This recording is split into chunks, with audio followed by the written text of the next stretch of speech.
पट्टाभिश्राम में सेतु बंधन की लीला पूरी हो गई और सेतु बंध की लीला को देख के गोस्वामी जी महाराज ने लिखा कि ये जो पत्थर समुद्र के ऊपर में तैरे, तो ये ना तो बंदरों का गुण था और ना ही ये पत्थरों का गुण था, लेकिन ये तो भगवान राम का प्रताप था जिसकी वजह से ये पत्थर तैर गए। तो गोस्वामी जी महाराज कहते हैं कि जिसके नाम के प्रभाव से ही पत्थर भी तैर जाएं, जो खुद दूसरों को डुबो देते हैं वो भी तैर जाएं, ऐसा जानने के बाद भी यदि कोई व्यक्ति भगवान राम का भजन न करे तो वो ते मति मंद, वो लोग, उनकी बुद्धि मंद है, वो लोग सही मायने में समझदार नहीं है, कहीं इधर उधर जाते हैं।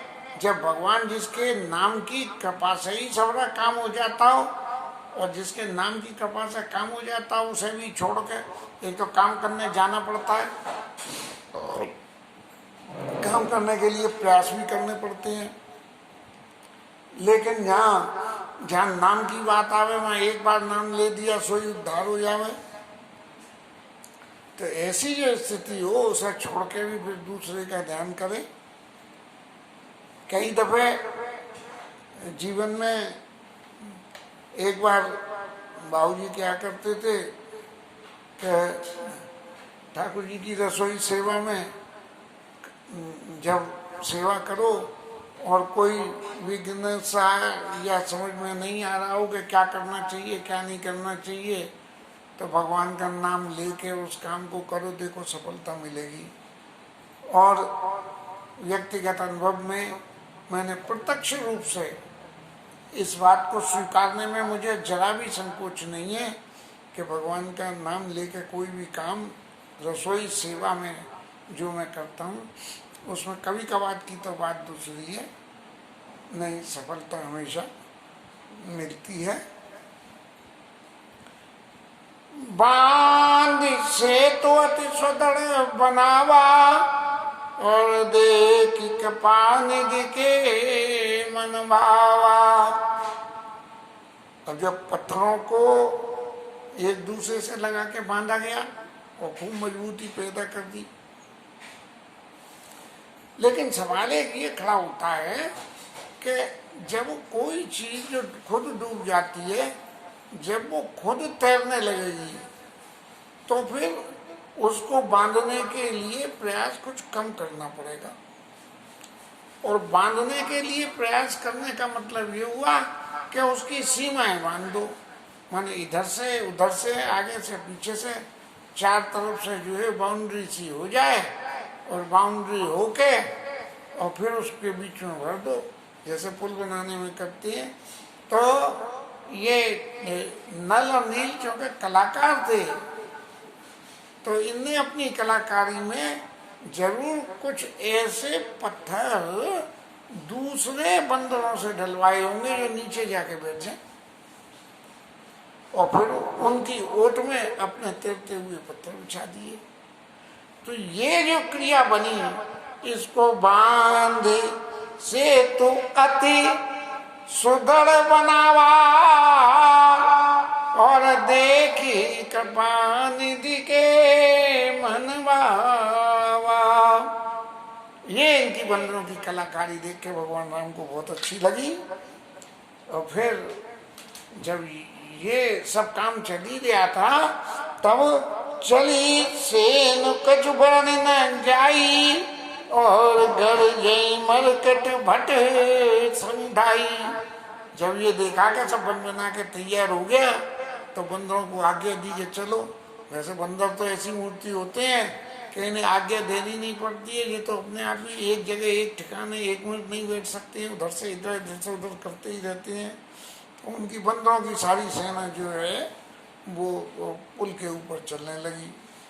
उसे तो बंद ढिंग चढ़े रघुराई और चितव कपाल सिंधु बहुताई।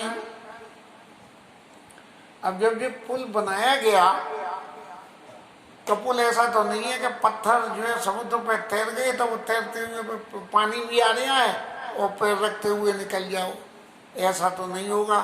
तो उसकी ऊंचाई बनाई गई होगी जैसे पुलों में बनाते हैं, तो उस बनी हुई ऊंचाई पे चढ़ के और समुद्र की जो गहराई है सिंधु बहुताई के समुद्र देखने में कैसा गहरा है और कैसा लगता है भगवान राम ये समुद्र महाराज के दर्शन कर रहे हैं। और ये दर्शन करते ही करते क्या हुआ, जब भगवान समुद्र के दर्शन कर रहे थे और जो समुद्र में रहने वाले जीव जंतु थे, देखन का प्रभु करुणा कंदा प्रगट भय शिव जलचर वृंदा। जो समुद्र के अंदर रहने वाले जो जलचर थे वो बाहर निकल आए। ये भगवान की छवि ऊंची हो गई और ऊंची होने से नीचे वाले न्यों दिशा से जो है उनको देखने लगे। मकर जक्ष नाना जस बेहाला और सतयोजन तन परम विशाला। अब यहाँ गोस्वामी जी महाराज ने तो फिर अपनी उसी शैली में लिख दिया कि सतयोजन तन परम 100 योजन के शरीर थे भैया। ये जो ना गई सतयोजन सागर करई सो राम काज मति आगर। तो सतयोजन का तो समुद्र था और सतयोजन के उसमें जलचर रह रहे थे। तो भैया ये जलचर क्या ऊपर तैर रहे थे, क्या हो रहा था इन जलचरों का। लेकिन ये जितने भी जलचर थे ये सब समुद्र की गहराई होती है, लेकिन उस गहराई के अंदर अंदर डूबते हुए थे, ये दिखते नहीं थे। यदि ये ऐसे ही दिख रहे होते और सतयोजन का है तो उसके ऊपर चढ़ चढ़ के तो वैसे ही लोग वहां चले जाते, फिर पुल बांधने की जरूरत ही कहाँ पड़ती। लेकिन वो समुद्र के नीचे थे, गहराई में, ऊपर नहीं थे, जो सतयोजन वाले थे। और तो इसलिए वो सतयोजन वाले जब बाहर प्रकट हो गए तो प्रकट भय सब जले चर बंदा। ऐसे हुए कि नहीं जे खाई और एकन के डरते पिडराई। उनमें ऐसे भी थे जो एक दूसरे को ही खा जाए और दुबकते डोलते थे। लेकिन आज जब भगवान के सामने दर्शन के लिए आए तो उनको जो है कोई दुबकने करने की जरूरत नहीं पड़ी है। और प्रभु ही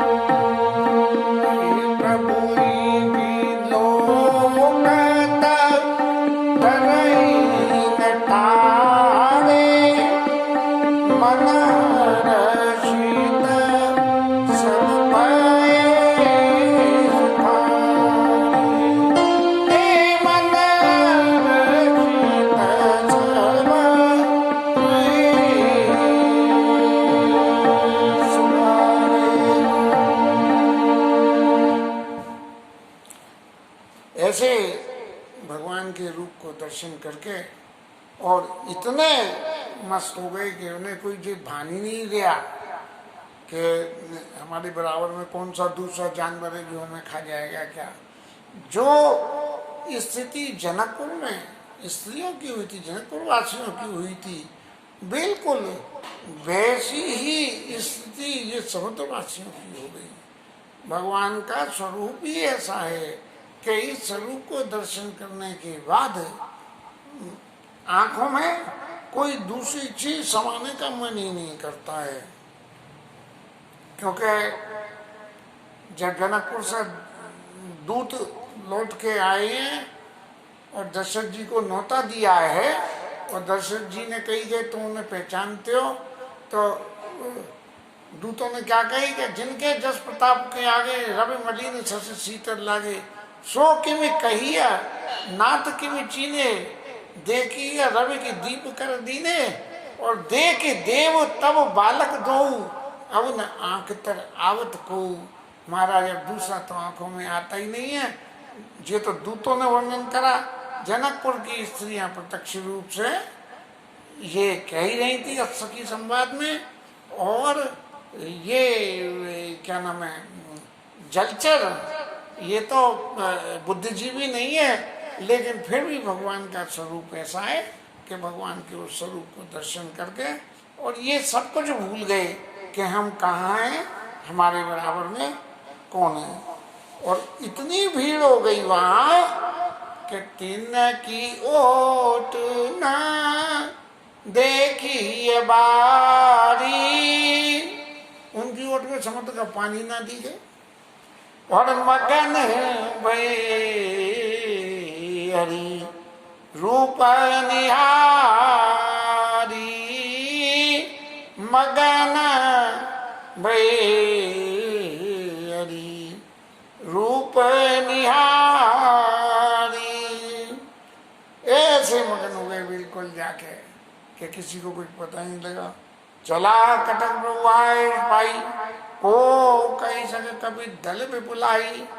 ये गोस्वामी जी ने फिर इतने सारे बंदरों के लिए ये अपनी हार मान ली कि भैया मैं कहाँ तक वर्णन करूं कि सो मूर्ख जो करण से देखा जितने बंदर हैं, तो फिर जो है उनका वर्णन करने से कैसे आदमी कोई वर्णन कर सकता है। सेतु बंद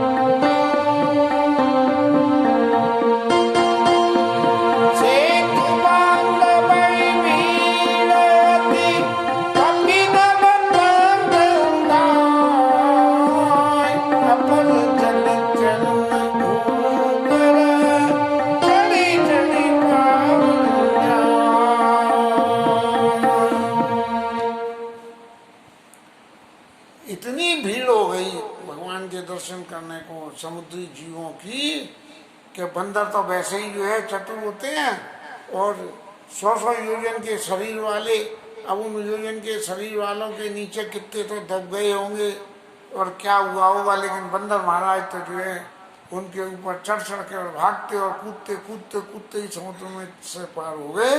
उन्हें पुल की भी जरूरत नहीं पड़ी। अस कौतुक बिलो के दो भाई, और बेस चले कपाल रघुराई।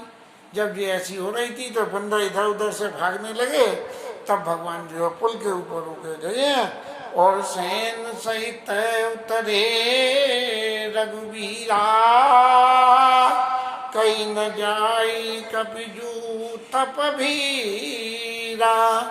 भगवान राम बंदरों की सेना के सहित में पार उतर गए और सिंध पार प्रभु डेरा कीने, सकल कपिन कहूँ यशुदीना।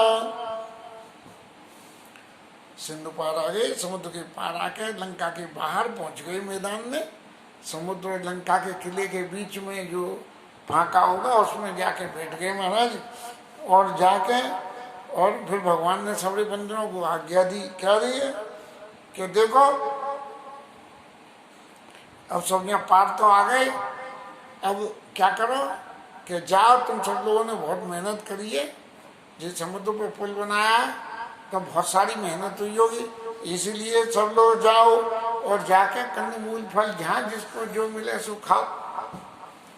और सब बंदर जो सुन के बोल गए, खाने के नाम पे तो बंदर सबसे तेज है, खाने को जो है फौरन गली में भर लिए अपने।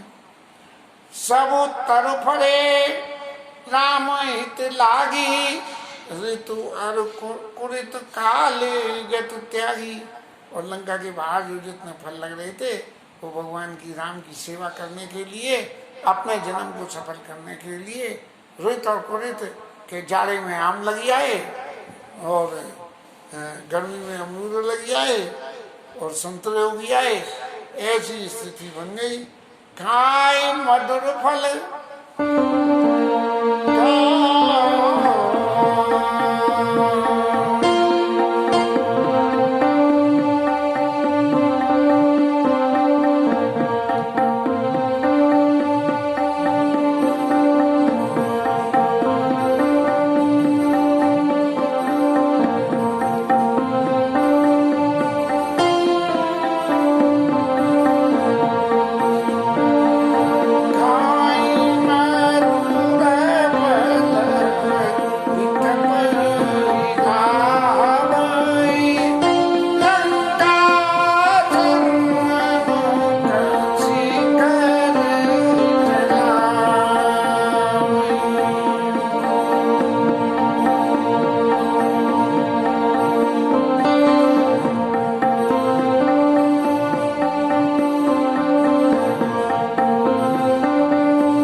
महाराज पेड़ों को तो खा रहे हैं और पेड़ों को हिला रहे हैं और हिला के और तोड़ के और पत्थरों को पेड़ों के जो ऊपर का हिस्सा है लंका समूह शिखर चला रही है। पेड़ों का ऊपर का हिस्सा तो फिर कमजोर होता है तो पत्थर से तोड़ के और लंका की तरफ फेंक देते हैं धनु से। इसका मतलब ये हो गया कि उन्हें मान सूचना हो गई कि ये पेड़ टूट टूट के कहां से आ रहे हैं और फिर क्या क्या काम करें। क्या कोई मान साक्षर अगर घूमता हुआ मिल जाए, लंका के बाहर का इलाका है आउटस्कर्ट है, तब फिर उसे खूब नाचने चाह रही है बंदर पकड़ पकड़ के। अब अकेला राक्षस और इतने सारे बंदर देख के तो वैसे ही अच्छे बड़े आदमी तो जो है बंदरों के मारे हमारे मोहल्ले में इतने बैठे रहते हैं तो वैसे ही घबराते हैं और फिर क्या करते हैं कि उनके नाक और कान काट लेते हैं। ये नाक कान काटने की क्रिया भी बड़ी विचित्र है। नाक माने इज्जत का सवाल और कान का मतलब किसी की कही भी बात को अंदर उतारने का सवाल। तो इज्जत भी करता है और वो किसी की सुने भी नहीं। जब सुनेगा भी नहीं किसी की और इज्जत भी उसकी चलेगी तो फिर व्यक्ति का जीवन जीवन क्या रहा। इसलिए जो है वो नाक और कान काट देते हैं बंदर सब। 10 ने काट नासिका काना और कई प्रभु सुयस कहीं तब जाना। नाक कान काट के अब भगवान का ये सुनाते हैं। क्यों कि अब तक तो तुमने रावण महाराज का ये सुना था। जिन कानों से रावण महाराज के ये सुना वो तो कट गई तुम्हारी। अब भगवान राम का ये सुनो। तो वो उनके कान के पास में जाके बोले तो जो अंदर जाएगा वो फिर अंदर ही रह जाएगा।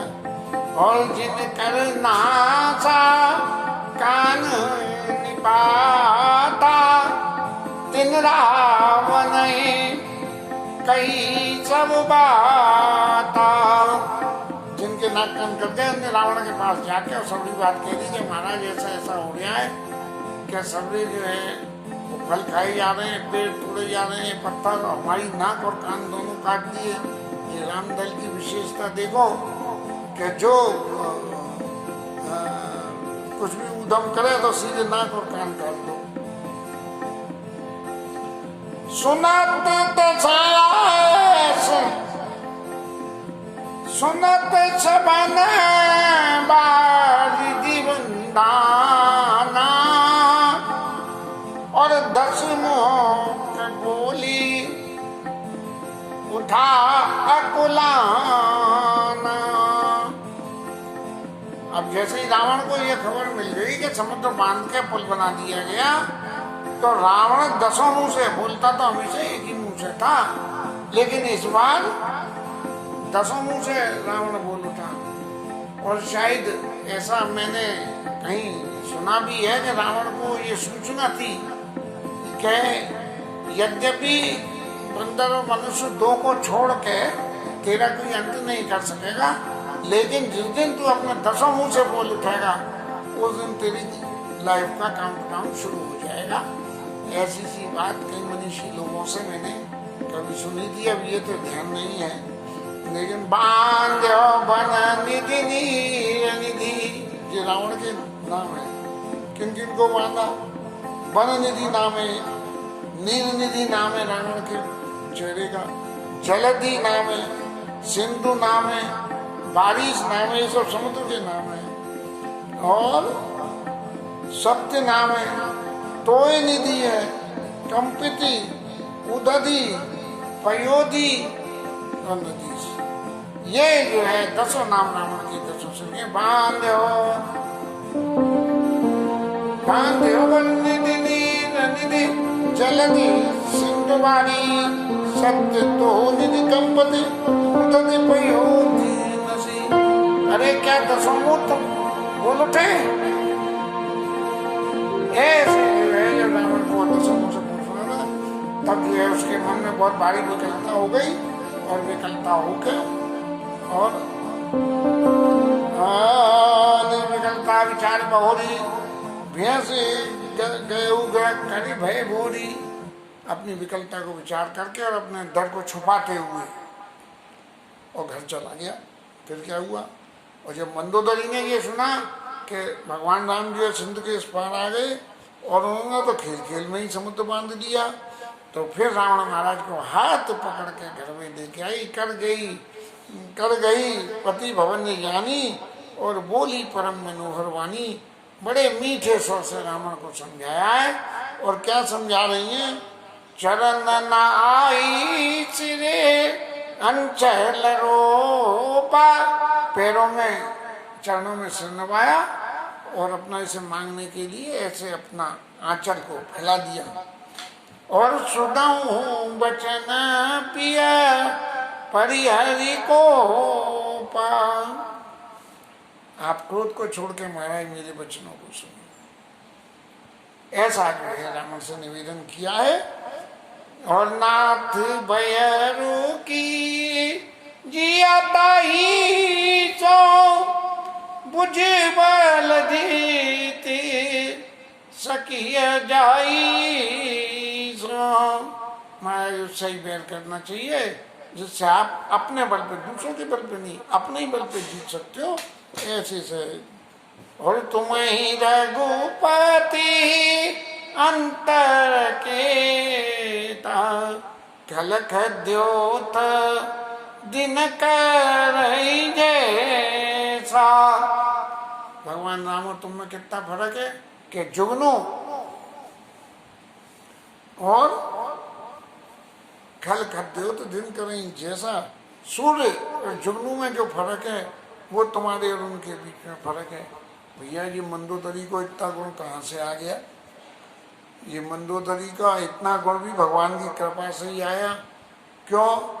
कि बिना हत्याकांड करे यदि हमें कहीं सफलता प्राप्त करनी हो तो जिसके ऊपर सफलता प्राप्त करनी हो उसकी जनानी को समझा दो। हमारे कैसे उसकी बुद्धि में नहीं आएगी, लेकिन जब जनानी समझाएगी तो बुद्धि में आ जाएगी। इसलिए भगवान ने ऐसी लीला रची कि तुम ही रघुपति अंतर केता और खल खद्योत दिन कह रही सब। और फिर उनके प्रताप को समझा कर कह रही है, अतिबल मधु केटव जी मारे महावीर सुख संगारे। सब द्वितीय अदिति के सबके राक्षसों को मार दिया जिसने बाली को मारा, सहस्त्रार्जुन को मार दिया, वो ही भगवान अब पृथ्वी पे अवतार लेके आए हैं। महाराज ऐसा आप मेरी बात को ध्यान से सुनो। और तही विरोध तजी नाई माथा और प्रणता रति भंजन रघुनाथा। ऐसे जो है भगवान राम जो इस पृथ्वी के भार को उतारने के लिए आए हैं उनसे विरोध को छोड़ के और उनके चरणों में सिर नवा के, क्यों कि यदि आपने विरोध छोड़ के चरणों में सिर नवा दिया तो उनका नाम पढ़ता रखिए। और जाई तासु विरोध ना कीजिए नाता, और काल कर्म जीव जाके आता। काल कर्म और जीव, जीव का जीवन सब कुछ जिसके हाथ में, ऐसे आदमी को तो प्रणाम ही करना चाहिए, उससे बैर काहे का करना। राम ही सो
रावण को दी।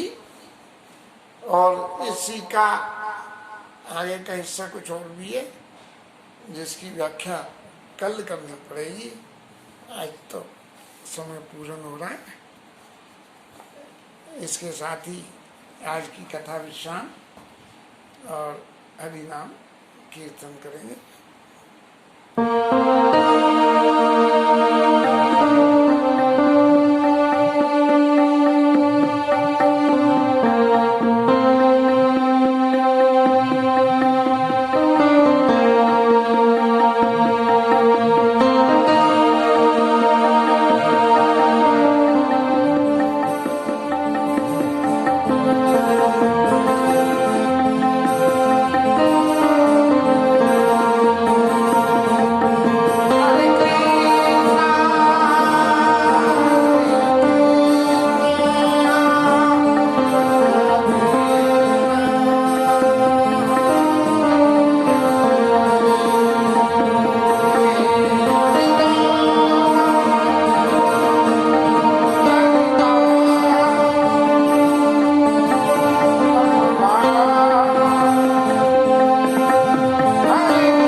उमापति महादेव की जय, राय धरण की जय, जय जय श्री राधे।